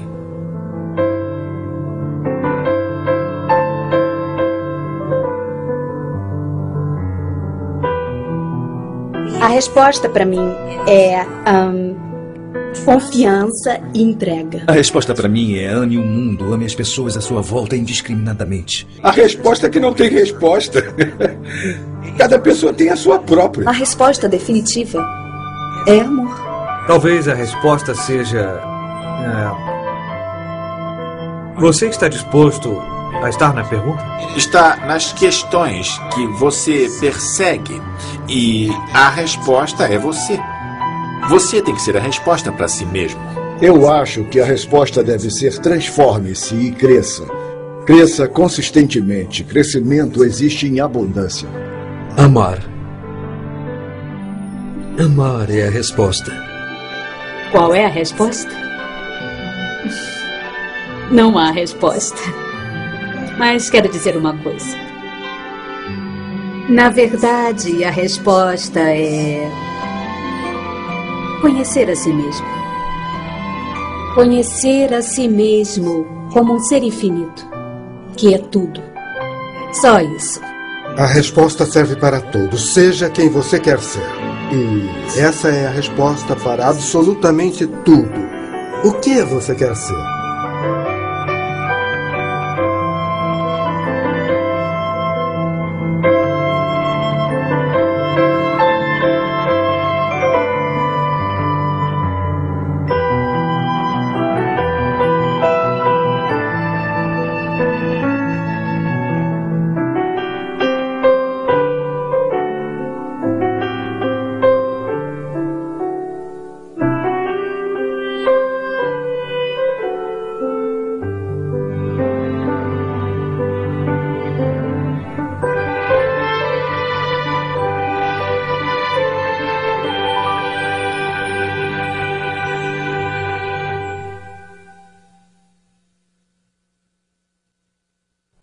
Dê de presente a resposta para todos na sua vida.